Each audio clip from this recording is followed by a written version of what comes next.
My dear friends, this weekend we celebrate the 14th Sunday in Ordinary Time in Year C. The readings invite us to reflect on Christian mission. Therefore, I would like to reflect on the Gospel reading from Luke's Gospel, chapter 10. Although the mission of the 12 disciples or apostles is reported by all three synoptic Gospels, the account of the sending of the 72 is unique to Luke's Gospel. In some translations, the word two is often parenthesized because it is believed that many of the ancient manuscripts had the number of the missioned disciples as 70, reflecting the elders that Moses was commanded by God to assemble in the tent of meeting, as we read in Numbers chapter 11, verse 16. Therefore, we can say that the mission of the 12 represents the mission to the 12 tribes of Israel, while the mission of the 72 represents the mission to the world, which according to the Jewish tradition numbered 70. In the first place, it is striking that Jesus sends the 72 out in twos with the instruction to go ahead of him to the town and places he himself intended to visit. In this journey, they were to announce peace to whichever home that would accept them, cure the sick, and proclaim that the kingdom of God was at hand. They were not to worry about the worthiness or the affiliations the particular household they would visit had. Besides, they were to pray that the Lord of the harvest would send more laborers to his harvest.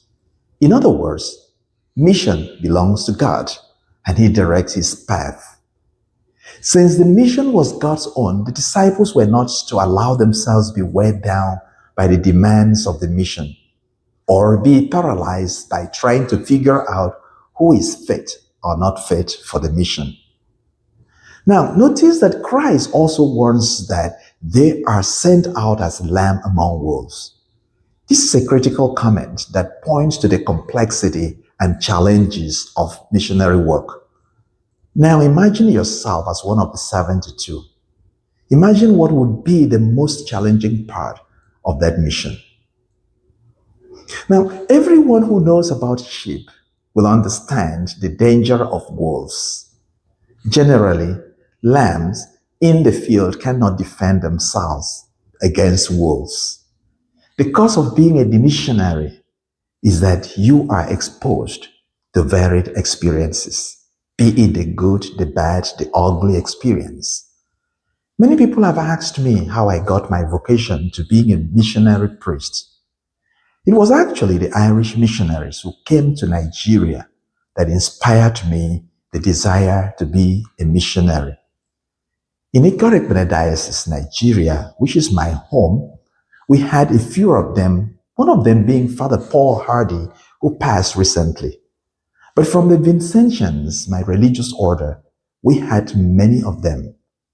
And what is significant is that these Irish missionaries left good roads, better life, good medical services, electricity, and the comfort of Europe to serve in Africa.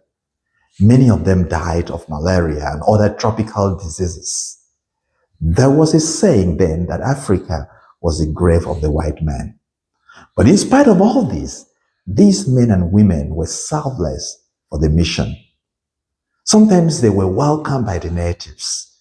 Other times they were rejected, and numerous hostilities visited them. In fact, they were like lamb among wolves, but they served even in the face of difficulties. A lot of people assume that sheep are not very smart. Let me say this. Sheep are known for their strong survival instincts. When sheep are in a hostile environment, they approach it with outstanding smartness. They realize that their best defense is found in coming together. Thus, on the event of an attack, sheep would usually flock together. They feel safe in being together than standing alone. That was the strength of the Irish missionaries, being together. When Jesus sent out his disciples in twos, he foreshadowed the communal nature of mission and the church, where believers work together to build God's kingdom. Mission is always God's mission and cannot be personalized.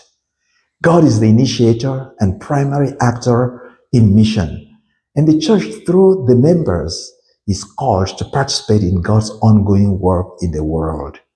This idea is rooted in God's redemptive work throughout history and in the life, death, and resurrection of Jesus Christ. On the contrary, whenever and wherever mission is personalized, it breeds pride, greed, and self-divination. I bet you have heard a priest, a parish council chairperson, or a church organizational leader say, if not me, this parish or ministry would not succeed. No, sir, but thank you for your talent. But mission belongs to God, and partnership in mission guarantees companionship, mutual support, security, and credibility. It is in this sense that the church understands Christian marriage as mission, where two people are sent to mutually support each other for the good of the family. For this reason, in every marriage, the two become one. The question is, in what way is your marriage a mission? Now, Jesus' mission is not just for few chosen people. Instead, it is a mandate to all Jesus' followers, including you. He sends you to your marriage, to your family, to your workplace.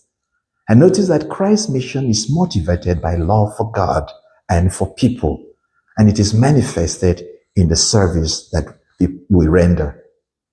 The last part of Jesus' interaction with disciples is catchy.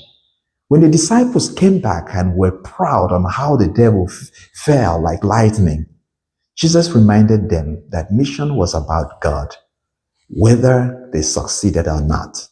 Therefore, whether your ministry blossoms or not, your work is hard, love, serve passionately, but you receive abuse, rejection, or manipulation, Jesus says, do not rejoice for your success, nor be discouraged for your perceived failure.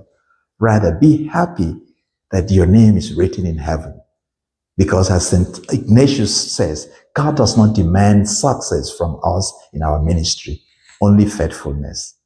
The kingdom of God is like a mustard seed. Therefore, missionary success is not always measured by power or popularity, but fidelity. Remember, God is the master of mission.